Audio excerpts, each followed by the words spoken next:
주님의 은혜가 오늘도 우리의 심령 가운데 넘쳐나기를 간절히 축원합니다. 오늘도 우리가 이 말씀을 가지고 모세의 지팡이, 하나님의 지팡이 하는 제목으로 함께 좀 은혜를 나누고자 합니다. 좀 오래전의 일인데 2010년도에 저 칠레의 산호세 광산에서 광산이 붕괴하면서 거기에 33명의 광부가 매몰되었던 그런 사고가 있었습니다. 그런데 그 사람들을 생존을 확인하기까지 약 17일 동안 생존이 확인이 안 됐어요. 그러니까 갱도가 무너졌으니까 무너진 갱도를 파고 들어가면서 확인하는 작업이 있었겠죠. 그래서 매몰된 광부들이 생존해 있다는 사실을 발견했을 때가 17일이 지났대요. 그리고 17일이 지났을 때 이제 그들은 파고 들어가기 시작했죠. 그래서 전 세계가 그 625m, 지하 625m의 깊이에 매몰되어 있으니까 얼마나 깊은 곳입니까? 근데 거기를 수직갱도를 뚫었어요. 특별히 제작된 수직갱도. 그러니까 수직갱도를 한 사람을 이렇게 태울 수 있는 그 직경을 만들어 가지고 거기에 캡슐을 만들어서 그 달아내리는 거예요.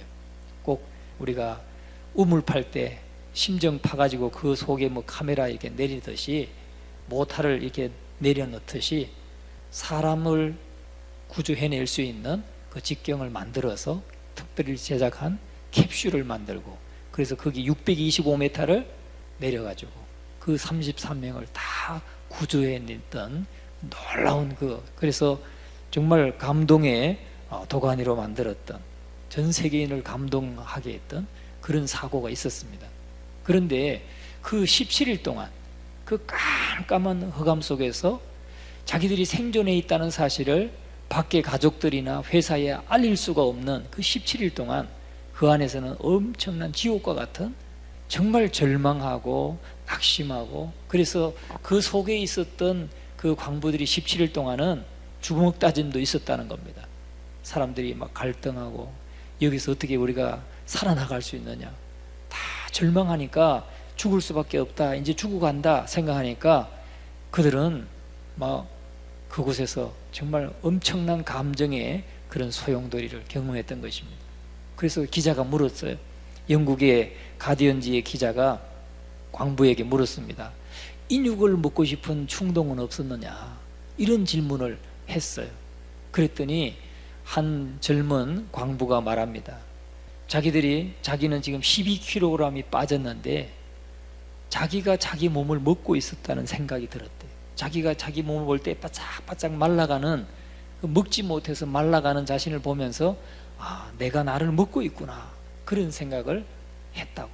그런데 그 반장이 참 탁월한 리더십을 발휘해서 그들이 다 그 반장의 통솔하에 참 마음을 같이 하고 하면서 끝까지 버텨내고 이겨낼 수 있었다 그랬는데, 그들이 다 바깥으로 나왔을 때 보니까 예수님께 영광을 돌린다고 하는 그런 문구를 자기 티에다가 이렇게 적었더라고요. 그걸 보면서 이 사람들 중에 정말 이 믿음 있는 사람들이 있었구나, 그 생각을 했어요. 그래서 이분들이 그러한 절망 속에서 기도하고 간구하고 하면서 그 모든 어려움을 이겨냈구나 하는 것을 생각해 본 적이 있습니다. 여러분, 가족들과도 회사와도 소통이 되지 않으니까 감정이 불안하고 예민하고 격화되고, 그래서 절망에 빠지게 되는 거죠. 소통이 되지 않으니까 절망에 빠지는 겁니다. 그런데 여러분, 소통이란 것이 그렇게 중요한 것입니다. 사람 간에도 소통이 돼야 되고, 부부 간에도 소통이 돼야 되고, 부모와 자식 간에도 소통이 돼야 돼요. 소통이 되지 않으면, 나라도 그렇잖아요. 나라도 소통이 되지 않으니까 지금 우리가 이런 진통을 겪고 있잖아요. 그러니까 소통이 되지 않으면 고통이 따르게 되는 법인데, 무엇보다도 사람 간에는 서로 소통이 됐다 할지라도 중요한 것은 살아계신 하나님, 우리 인생을 다스리시고 인도해 가시는, 주관하시는 하나님과, 살아계신 하나님과 소통되지 않으면 거기는 절망밖에 있을 수 없다는 거죠. 절망과 고통과 또 불안함과 이런 것밖에 없다는 거예요. 여러분은 하나님과 소통하고 계십니까? 중요한 것은 우리가 아무리 사람과 이렇게 잘 소통했다 할지라도 하나님과 소통되지 않으면 우리는 죽은 거나 마찬가지다 하는 것입니다. 영적으로는 죽은 거나 마찬가지입니다. 우리의 영혼의 주인 되시는 하나님과 우리가 소통해야 될 줄로 믿습니다. 우리가 신앙생활 하면서도 소통이 안 될 수 있어요. 닫혀 있을 수 있어요. 하나님과 우리가 닫혀 있을 수 있어요. 무엇 때문입니까? 죄 때문입니다. 죄가 하나님과 우리의 사이를 가리워서 우리가 하나님의 얼굴을 볼 수 없도록 만든다고 이사야 59장은 말씀하고 있습니다. 그렇기 때문에 우리는 하나님 앞에 나올 때마다 언제나 자신의 죄를 자복하고 회개하면서 하나님과 나 사이에 죄가 가로막지 않도록, 그래서 소통이 불통이 되지 않도록 우리는 날마다 하나님 앞에 깨어있어 기도해야 될 줄로 믿습니다. 우리는 하나님과 소통할 때 진정한 생명이 있고 하나님과 소통할 때 우리가 살 수 있는 것입니다. 신뢰 광부 구출 사건에서 보듯이 막혔을 때는 그들 스스로 해결할 수가 없었어요. 그들 스스로 문제를 해결할 수 없었어요. 밖에서 그들에게 구조의 손길을 내리기 전까지는 스스로 살아나올 수 없었다는 것이죠. 절망할 수밖에 없었던 것입니다. 여러분, 스스로의 힘으로는 아무 문제도 해결할 수 없는 것처럼 우리도 하나님과 소통하지 않으면 아무 문제도 우리 스스로는 해결할 수 없다는 거예요. 그게 우리 인생입니다. 연약한 인생입니다. 오늘 저와 여러분은 정말 우리가 어떤 문제에 봉착했을 때, 어떤 큰 문제에 봉착했을 때 정말 내 힘으로 할 수 없다는 이 사실을 우리가 고백하고 하나님 앞에 그 문제를 엎드리면서 하나님 앞에 부르짖어야 될 줄로 믿습니다.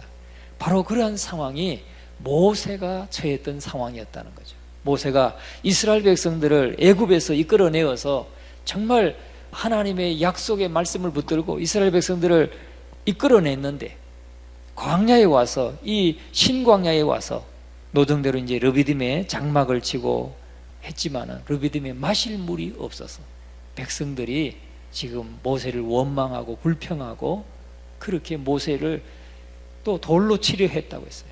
그러니까 여러분, 한번 이 상황을 생각해 보면 이해될 수 없는 상황이죠. 모세는 이스라엘 백성들을 애굽에 종살이 하던 것에서 이끌어내었던, 오히려 이스라엘 백성들이 모세에게 감사합니다. 정말 모세 당신 우리의 지도자입니다. 정말 당신 존경합니다. 감사해야 마땅한데 그들은 감사는커녕 원망하고 불평하고 오히려 비방했던 것을 볼 수 있습니다. 어떻게 물을 좀 못 마시는 그 어려운 상황이라 해서 그들이 모세에게 대하여 원망하여 이르되, 우리 3절 말씀 같이 한번 읽어봅니다. 3절 말씀 시작. 거기 백성이 목이 말라 물을 찾으매 그들이 모세에게 대하여 원망하여 이르되 당신이 어찌하여 우리를 애굽에서 인도해 내어서 우리와 우리 자녀와 우리 가축이 목말라 죽게 하느냐. 정말 좀 어렵긴 어렵죠. 이 광야에서 물을 찾지 못하니까 그 기갈에 정말 힘들고 어려운 상황이지만 어떻게 네가 어찌하여 우리와 우리 자녀와 우리 가축이 목말라 죽게 하느냐 하면서 모세를 원망했다 그랬습니다. 그리고 4절 말씀을 같이 한번 읽어봅니다. 4절과 5절을 읽어봅니다. 시작. 모세가 여호와께 부르짖어 이르되 내가 이 백성에게 어떻게 하리이까? 그들이 조금 있으면 내게 돌을 던지겠나이다. 여호와께서 모세에게 이르시되 백성 앞을 지나서 이스라엘 장로들을 데리고 나일강을 치던 네 지팡이를 손에 잡고 가라. 여러분, 우리도 이스라엘 백성들과 같이 그동안 하나님께서 우리에게 베풀어 주셨던 많은 수많은 은혜가 있습니다. 수많은 체험이 있습니다. 작든 크든 간에 그런 체험들이 있어요. 하나님이 내 기도에 응답하시고 하나님이 살아계셔서 우리를 도우셨던 그런 체험들이 우리가 있어요. 그런데 우리는 때때로 좀 더 큰 어려움을 당하고 그 어려움이 좀 더 기간이 길어지고 정말 힘들게 되면 그동안 에베네셀로 늘 지키시고 여호와 이레로 채우시고 공급해 주셨던 하나님은 까마득히 잊어버리고 원망하고 불평할 때가 있습니다. 여러분, 우리가 혹시 그러지는 않습니까? 여러분, 우리가 이 이스라엘 백성들을 생각하면 보면서 우리를 자신을 한번 돌아볼 수 있기를 바랍니다. 그러나 이스라엘 백성들을 쫓아갈 것이 아니라 정말 우리의 삶 가운데 역사하셨던 하나님, 우리의 부르짖음에 늘 응답하시고 역사하셨던 그 하나님을 여러분 확신하시고 믿음으로 주께 나아갈 수 있기를 주의 이름으로 축원합니다. 오늘 이러한 상황, 모세가 얼마나 두려웠으면 여호와께 부르짖어 이르되 내가 이 백성에게 어떻게 하리이까? 그들이 조금 있으면 내게 돌을 던지겠나이다. 조금 있으면 돌을 던질 지경입니다. 돌을 던질 판입니다. 얼마나 그가 위협을 느끼고 백성들이 지금 분노하고 원망하고 하는 것을 느꼈으면 하나님 앞에 그렇게 아뢰는 겁니다. 모세가 여호와께 부르짖어 이르되 내가 이 백성에게 어떻게 하리까? 그들이 조금 있으면 내게 돌을 던지겠나이다. 여러분, 그러나 중요한 것은 모세가 하나님 앞에 이 문제 해결을 위해서 하나님 앞에 엎드렸다는 사실입니다. 그것이 중요한 거죠. 지금 막혀있는 이 상황을 뚫기 위해서, 불통을 소통으로 만들기 위해서 모세는 지금 하나님 앞에 엎드렸다. 이것이 중요하다는 거예요. 하나님 앞에 엎드렸다. 오늘 저와 여러분도 우리의 삶에 지금 우리가 만난 처해 있는 이 상황, 우리가 만난 이 어려움, 이것을 해결하기 위해서 하나님 앞에 엎드린 우리들인 줄로 믿습니다. 우리는 하나님 앞에 부르짖어 기도할 때에 결국은 하나님께서 열어주실 줄로 믿습니다. 5절과 6절을 다시 한번 읽습니다. 시작. 여호와께서 모세에게 이르시되 백성 앞을 지나서 이스라엘 장로들을 데리고 나일강을 치던 네 지팡이를 손에 잡고 가라. 내가 호렙산에 있는 그 반석 위 거기서 내 앞에 서리니 너는 그 반석을 치라. 그것에서 물이 나오리니 백성이 마시리라. 모세가 이스라엘 장로들의 목전에서 그대로 행하니라. 여러분, 오늘 여기서 하나님께서 사용하시는 도구를 볼 수 있습니다. 모세가 하나님 앞에 부르짖어 기도했을 때에 하나님이 역사하시는데 하나님은 무엇을 가지고 역사했는가? 모세가 가지고 있는 도구를 사용하셨어요. 모세가 가지고 있는 도구를 사용하셨어요. 5절을 우리가 주목해서 보면은 여호와께서 모세에게 이르시되 백성 앞을 지나서 이스라엘 장로들을 데리고 나일강을 치던 너희의 지팡이를 손에 잡고 가라. 너희의 지팡이를 손에 잡고 가라. 그렇게 말씀하세요. 너희의 지팡이. 그러나 우리가 9절을 한번 보겠습니다. 9절 같이 한번 읽어봅니다. 시작. 모세가 여호수아에게 이르되 우리를 위하여 사람들을 택하여 나가서 아말렉과 싸우라. 내일 내가 하나님의 지팡이를 손에 잡고 산 꼭대기에 서리라. 지금 르비딤에서 아말렉이 쳐들어왔습니다. 지금 이스라엘 백성들이 여기 진을 치고 있으니까 아말렉이 쳐들어와서 싸움이, 전쟁이 벌어졌는데 지금 하나님은 모세에게 말씀하시고 모세는 여호수아에게 우리를 위하여 사람들을 택하여 나가서 아말렉과 싸우라 하면서 여호수아에게 하는 말입니다. 내일 내가 누구의 지팡이를? 하나님의 지팡이를. 누구의 지팡이요? 하나님의 지팡이를 손에 잡고 산 꼭대기에 서리라. 5절에서는 너희의 지팡이, 모세의 지팡이라고 말해요. 하나님이 모세에게 말할 때 너희의 지팡이를 손에 잡고 가라고 그랬어요. 그런데 9절에 가면은 모세가 여호수아에게 내가 하나님의 지팡이를 잡고 산 꼭대기에 서리라 말씀이에요. 그런데 그 지팡이는 똑같은 지팡이에요. 모세가 이스라엘 백성들을 인도할 때 그 홍해를 가르던 그 지팡이 동일한 지팡이입니다. 그런데 5절에서는 모세의 지팡이가 되었고 하나님은 모세에게 너희의 지팡이를 가지고 가라. 그리고 모세는 여호수아에게 내가 하나님의 지팡이를 들고 손에 잡고 산꼭대기에 서겠다. 그렇게 말하고 있는 것을 볼 수가 있습니다.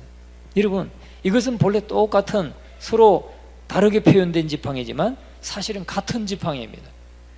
먼저 5절에서 언급된 지팡이를 생각해 보면 하나님께서는 이 지팡이를 모세의 지팡이라고 지금 지칭을 합니다.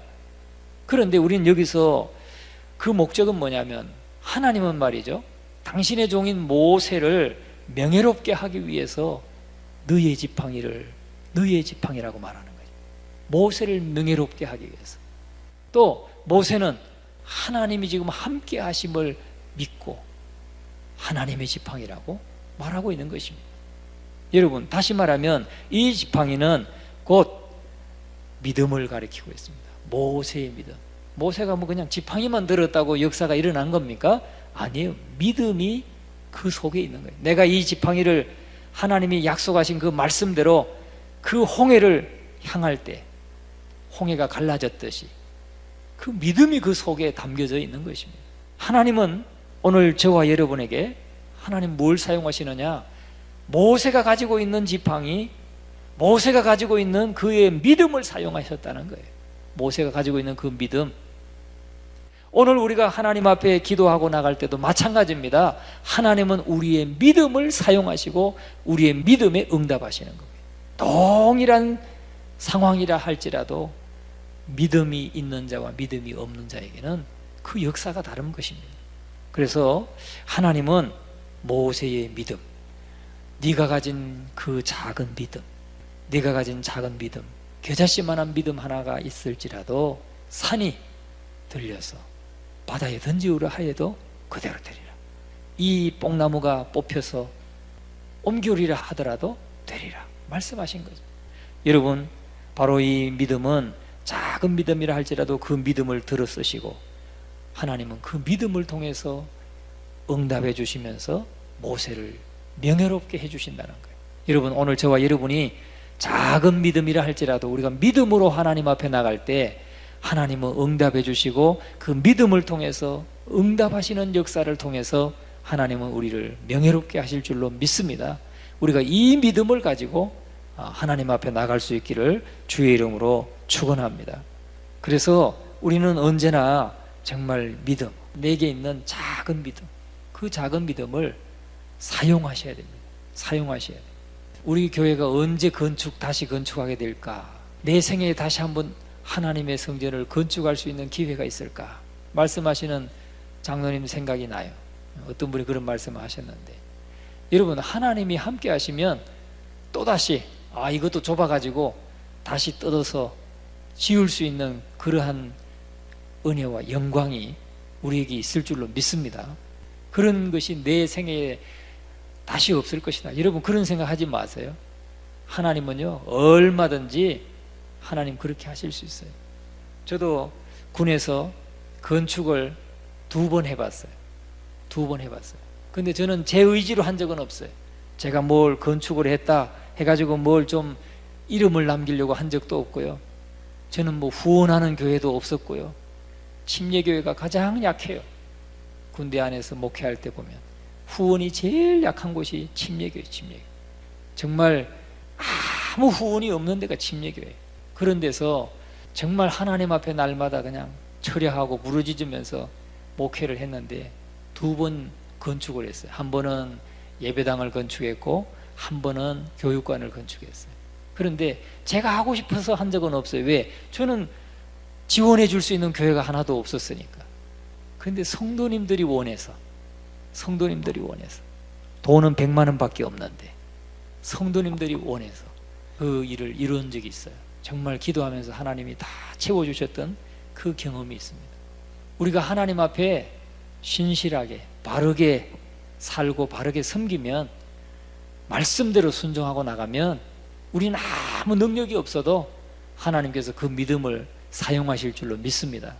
그 믿음을 가지고 기도할 수 있기를 주의 이름으로 축원합니다. 그런데 뭐 이 인원 가지고 다시 짓겠다고 하면 하나님은 안 들어주시는 거죠. 우리가 이 인원이지만, 적은 인원이지만 정말 하나님 앞에 믿음을 가지고 기도하면서 부흥을 꿈꾸고 하나님의 그 영광 돌리는, 우리의 순종을 통해서 하나님께 영광 돌리는 그 소원을 가지고 우리가 영혼을 구원해서 제자 삼는 이 사명을 감당하기를 원하고, 그것을 통해서 하나님께 영광 돌리기를 원하고, 그럴 때 하나님은 사용하실 줄로 믿습니다. 저는 제 의지로, 제 임의로는 하지 않을 거예요. 그러나 하나님이 막 성도들을 몰아주셔서 정말 이 전이 막 부족하고, 그러면 2번 예배 드려도 안 되고 3번 예배 드려도 안 되고 그러면 확 뜯어버리고 새로 지을 거예요. 하나님이 그렇게 하실 겁니다. 여러분, 저는 그것을 위해서 우리가 믿음으로 합할 수 있기를 주의 이름으로 축원합니다. 우리의 믿음을 마음을 같이 해서 그 믿음을 모을 수 있기를 주의 이름으로 축원합니다. 내 입을 넓게 열라 내가 채우리라 하나님 말씀하셨잖아요. 군목회 그 일화집이 있어요. 저도 거기에 하나 낸 적이 있습니다. 거기에서 정말 자기가 군생활 가운데 정말 하나님의 그 은혜를 경험하고 한 가지씩 이렇게 일화를 좀 달라 해서 저도 낸 적이 있는데, 거기에 보면 어떤 분은 이렇게 일화를 냈더라고요. 전방에 최전방에서 이제 뭐 오래전이니까 뭐 70년대 막 이때 하신 분이더라고요. 보니까 이분이 최전방에서 군목 생활을 하면서 정말 어려우니까 양봉 이 벌을 쳤대요. 벌통을 놓고 꿀을 땄답니다. 그래서 그걸 가지고 부대원들한테 여러분들 빈 그릇을 가지고 오시오. 그러면 내가 이걸 나눠주겠어. 그랬더니 사람들이 가져왔는데 어떤 사람은 바카스병 들고 왔고, 어떤 군인은 닌겔병을 가져왔고, 어떤 군인은 군대 그 기름통 있잖아요. 기름통 찝차에 이렇게 붙여 예비통이 있어요. 그걸 갖다가 그걸 가리켜서 스페아 통이라고 하는데, 스페아 깡통이라고 하는데 그걸 20갤런짜리라고 합니다. 그걸 가져왔더래요. 그래서 가져온 대로 그대로 채워줬대요. 그랬더니 나중에 막 불평이 나오더랍니다. 왜 불공평하게 나눠주냐고. 자기는 왜 바카스병에 주고 바카스병 요거 조그맣게 주고 누구는 20갤런에 주냐고. 그래서 내가 빈 그릇을 가져오라고 하지 않았느냐. 빈 그릇 가져온 대로 내가 그대로 다 채워줬을 뿐인데 무슨 불평이 많으냐 했다는 거예요. 그런 일화가 있더라고. 여러분, 우리가 하나님 앞에도 마찬가지예요. 하나님 앞에도 믿음으로 구할 수 있기를 바랍니다. 믿음으로 정말 내 입을 넓게 열라 내가 채우리라 말씀하시는 그 하나님의 약속의 말씀을 붙들고 기도할 수 있기를 주의 이름으로 축원합니다. 그래서 우리 교회가 정말 마음을 같이 하고 뜻을 같이 하고 하나님 앞에 부르짖어 기도하면서 정말 믿음으로 나가면 하나님은요, 하나님을 위해서, 복음을 위해서, 하나님 나라 확장을 위해서 우리 예전교회를 다시 한번 사용해 주실 줄로 믿습니다. 그런 날이 꼭 올 수 있게 되기를 주의 이름으로 축원합니다. 그래서 정말 우리는 그렇게 하나님의 응답을 받았을 때 우리가 해야 되는 것은 하나님 앞에 영광을 돌리는 것입니다. 하나님 앞에 영광 돌리는 것입니다. 하나님께서 쓰시는 종된 사람은 반드시 하나님을 찬양하게 된다는 거죠. 우리가 시편 115편 1절에 말씀합니다. 말씀하기를 여호와여 영광을 우리에게 돌리지 마옵소서. 우리에게 돌리지 마옵소서.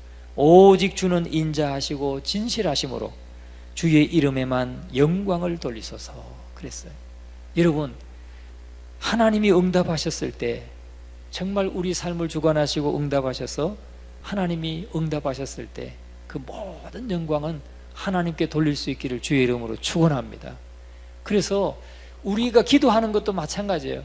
내가 이 기도하는 이 문제가 해결됨으로 인해서 그저 내 문제가 해결되고 내가 이 고통에서 노임받고 그것이 목적이 아니라 내가 이 문제가 해결됨으로 인해서 하나님께 영광이 돌려지기를 바라고 모든 것이 하나님께 영광이 될 수 있도록 그것을 소원할 때 하나님은 응답해 주실 줄로 믿습니다. 여러분, 너희가 먹든지 마시든지 무엇을 하든지 다 하나님의 영광을 위해서 하라 그랬는데, 내가 질병에 걸려 있어도 내가 이 질병이 나음으로 인해서 하나님께 영광이 되기를 소원하는 그 목적, 내가 또 장애물이 있는데 이 문제를 해결해야지 되는데 이 문제가 해결됨으로 인해서 내가 나타나고 내가 영광을 받고 하는 것이 아니라 하나님께 영광 되기를 소원하는 그 중심으로 기도할 때 하나님은 응답해 주실 줄로 믿습니다. 여러분, 우리가 기도할 때 정말 이 시편 기자가 여호와여 영광을 우리에게 돌리지 마옵소서, 영광을 우리에게 돌리지 마옵소서, 오직 주는 인자하시고 진실하심으로 주의 이름에만 영광을 돌리시옵소서. 우리가 이 소원을 가지고 구할 수 있기를 주의 이름으로 축원합니다. 여러분, 하나님께 내게 맡겨주신 사명을 다 마쳤을 때 언제나 모든 영광을 주님께만 돌릴 수 있어야 됩니다. 끝이 아름다울 때 그 과정이 아름다워지는 것입니다. 끝이 아름답지 못하면 과정도 다 추하게 되는 겁니다. 그래서 우리는 하나님 앞에 설 때에 내가 젊었을 때 내가 이전에 잘했던 거 그걸로 중요하지 않아요. 지금 내가 노년에 내가 정말 하나님 앞에 내 믿음의 경주를 다 달리고 이제 주님 앞에 섰을 때 그때 그 믿음이 중요한 거예요. 그 믿음 다 잃어버리고 이제는 신앙 다 잃어버리고 그런 분들 종종 있어요. 그거는요 자랑할 것도 없어요. 내가 왕년에는 뭐 성령을 뭐 충만해 받았고 뭐 방언도 했고 예언도 했고 환상도 받고 뭐 종종 그런 분들 계시더라고요. 아무 소용 없는 거예요. 환상이 뭐 방언 귀신도 줄 수 있는 게 방언이에요. 모든 방언이 다 귀신이 줬다는 건 아니지만 여러분 그것이 우리의 신앙의 근거는 되지 못합니다. 오직 말씀. 그런데 정말 내가 하나님 앞에 서기 지금 가까운 때인데 이 노년에 아니면은 하나님을 섬긴 지 벌써 30년이 되었고 40년이 되었는데 지금이 중요한 거예요. 현재가 중요한 것입니다. 오늘 저와 여러분의 그 믿음은 정말 현재 하나님께 영광이 되고 또 나의 작은 그 믿음을 통해서 오직 하나님의 영광이 나타나는 그런 믿음 될 수 있기를 주님의 이름으로 축원합니다. 6절과 7절을 읽겠습니다. 시작. 내가 호렙산에 있는 그 반석 위 거기서 내 앞에 서리니 너는 그 반석을 치라. 그것에서 물이 나오리니 백성이 마시리라. 모세가 이스라엘 장로들의 목전에서 그대로 행하니라. 그가 그곳 이름을 마사 또는 머리바라 불렀으니 이는 이스라엘 자손이 다투었으며 또는 그들이 여호와를 시험하여 이르기를 여호와께서 우리 중에 계신가 안 계신가 하였음이더라. 여러분 여기에서 모세가 그 작은 믿음을 가지고 하나님 앞에 사용되어서 그 믿음이 쓰여지고 그래서 물이 나올 것이고 거기서 백성들이 거기서 마셨다는 거죠. 거기서 마시고 해갈하고 그들은 하나님의 능력을 체험했습니다. 하나님의 능력을 체험했어요. 그렇게 되니까 9절에 가서 아말렉이 쳐들어왔을 때 그 여호수아에게 하는 모세의 말은 이게 인간의 지팡이가 아니라는 거죠. 이건 하나님의 능력이 역사했고 또 하나님이 역사하시는 지팡이라 이것입니다. 그래서 하나님의 지팡이를 손에 잡고 산꼭대기에 서리라 그렇게 고백하고 있는 것을 볼 수가 있습니다. 여러분 오늘 우리가 어떻게 하나님과 소통할 수 있습니까? 그 길을 열어놓으셨음을 우리는 이 본문의 말씀을 통해서 우리에게 보여주고 있습니다. 이 모세가 이 지팡이를 사용했을 때 반석을 열어서 하나님은 물을 주시고 그들의 문제를 해결해 주셨던 것을 볼 수 있습니다. 그런데 이 무리바 물 사건은 신약에서는 바로 영생수 되시는 예수 그리스도를 예표하고 있는 것입니다. 반석에서 물이 나와서 그들이 기갈을 해소하고 생수를 얻었다. 여러분 예수 그리스도를 예표하고 있다는 거죠. 고린도전서 10장 4절에 말씀합니다. 다 같은 신령한 음료를 마셨으니 이는 그들을 따르는 신령한 반석으로부터 마셨음에 그 반석은 그리스도시니라. 고린도전서를 통해서 바울 사도는 해석하기를 바로 이 반석은 그리스도이시다. 신령한 반석 바로 그리스도이시다. 여러분 우리가 반석 되시는 예수 그리스도에게 믿음의 지팡이를 올리고 칠 때에 거기서 물이 나오고 생명을 얻게 되고 구원함을 받게 된다는 사실입니다. 오늘 저와 여러분 예수 그리스도를 믿으시고 정말 믿음으로 우리가 주 앞에 간구하고 부르짖을 수 있기를 주님의 이름으로 축원합니다. 여러분 주님을 영접하고 구원받은 기쁨을 가지고 일생 동안 주님의 복음을 위해서 살았던 달려갔던 한 분을 소개함으로써 제가 이 말씀을 마무리하고자 합니다. 여러분 침례교회 순교자가 있어요. 전치규 목사님이 계셔요. 침례교 순교자 중에 목사님인데 이분은 페닉 선교사님을 통해서 6년 동안 훈련을 받고 또 8년 동안 전국을 다니면서 복음을 전하면서 그 페닉 선교사님에게 직접 성경도 배우고 신학도 배우고 하셨던 그런 분입니다. 그런데 1910년에 한일 합방 소식을 듣고 나서 이 페닉 선교사님을 쫓아가서 6년 동안 그렇게 신학을 배우고 또 성경을 배우고 그러면서 8년 동안을 이제 전국을 다니면서 페닉 선교사님과 함께 복음을 전하고 했던 분인데, 결국은 이제 목사 안수도 받고 그렇게 우리 교단의 3대 총회장이 되었던 분입니다. 3대 총회장이 되었던 분인데, 이분이 기독교 박해가 가장 극심했던 그 일제 말기 때 그 교단을 이끌면서 수없이 많은 어려움과 역경을 잘 헤치고 교단을 발전시키는데 전력을 다했던 그런 분이라고 합니다. 그런데 사실은 뭐 굉장히 좀 어려웠던 때이고 침례교회가 뭐 아직 크지 못했던 때이기 때문에 어떤 면에서는 좀 유명무실했던 그런 때이기도 하지만, 그러나 침례교회의 명맥을 유지했던 그런 분인데, 이분이 페닉 선교사님한테 찾아갔을 때 페닉 선교사님이 시험을 했답니다. 자기 이제 제자로 받아들일 것인지 안 받아들일 것인지, 저기 나가서 저 무를 거꾸로 심고 오라고 말씀을 가르치는 제자들에게 그렇게 명했다고 합니다. 그랬을 때 다른 그 제자들은 다, 아니 선교사님이 지금 한국말도 잘 못하시고 하니까 잘못 말한 것인가 해가지고 다 무를 갖다가 반듯반듯하게 다 무를 땅에 심고 무청은 위로 올 수 있도록 반듯반듯하게 심었다는 거예요. 그런데 이 전치규 제자만은 정말 무는 하늘로 가게 하고 무청을 땅바닥에 심어서 거꾸로 심었다는 거죠. 우리가 생각할 땐 참 이치에 맞지 않는 그런 것이죠.